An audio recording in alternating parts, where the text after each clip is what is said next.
As Highland Park mourns and seeks to recover from Monday's attack, we're learning more about the victims. Adriana Diaz has some of their stories. The victims in the 4th of July attack were parents and grandparents, most at the parade with their families.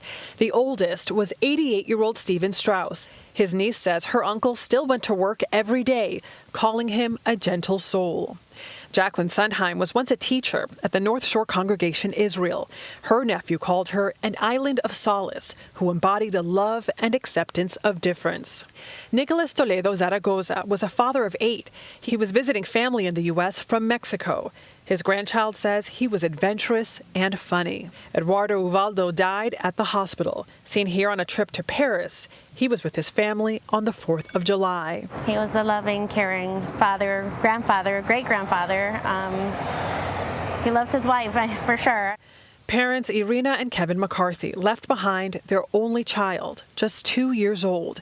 Witnesses say the father, Kevin, was killed shielding his son from the gunman's bullets. He was saying, "Mommy, Daddy," so I went back up to look for his mom and dad, and then I saw the scene, it was carnage. The toddler was found at the massacre covered in blood. Gregory Ring and his wife Dana took him home, where he watched Mickey Mouse. He was happy. He was fine. He was playing with our smallest daughter. While they launched a desperate social media search for the boy's family. Hours later, a detective arrived and reunited the boy with his grandparents. Adriana joins me now for more. I just had to take a moment after hearing that story. Adriana, before we get into some of the specifics of us, just tell us how's the community doing? How are people there recovering from this attack? Lana, you're right. Every time I hear about that little boy, it just takes my breath away. It was hard to hear it just now for me, too.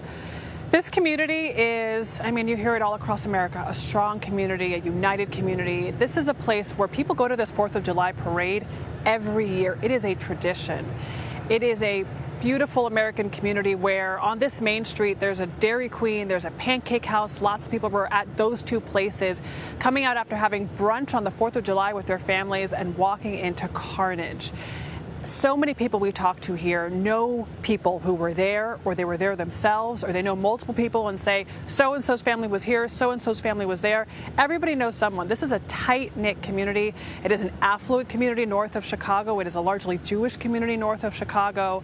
And, you know, you just have this sense that everyone's walking around here stunned because everyone's thinking about what has transpired. Everyone just, you know, is almost still trying to process what happened.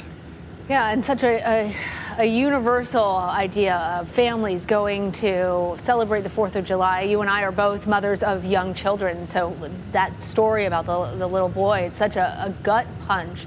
Actually, as we were covering it over the weekend, I kept asking about him and how he was doing. And now, with your reporting, we know more about that. Do you know anything more now that he's been reunited with his grandparents? How he's doing, how the whole family is doing?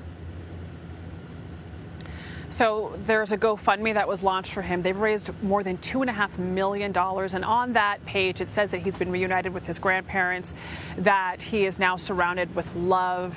You know, I went by the house, his house, and there were people there. So, you know, I imagine that they would have him at home.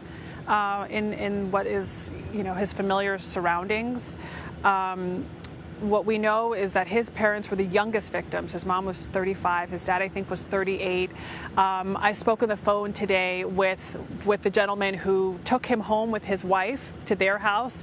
They had him there for a few hours. They said that he was covered in blood, that the wife and her family, her parents helped clean off the blood off of this little boy's body. And they said that he was in good spirits. You know, I can't even think, I can only imagine that his brain didn't make sense of what he saw. He was watching cartoons with their little daughter and with the little daughter's grandfather. They were watching Mickey Mouse. And he kept saying, "Mommy, Daddy, Mommy, Daddy." In a way that, you know, Greg told me that it was almost like, it wasn't that he was upset, he just was wondering, "Mommy, Daddy, where are they?" And Greg, the family didn't know the boy's name. They checked the tag on the back of his shirt. You know how moms write the names on the tags of the shirt to try to find out the boy's name. Right. But a detective came, did pick him up and reunite him with his grandparents where he is now. How How awful. All of those details make this story more than just those numbers, make it really real for us. Adriana, thank you.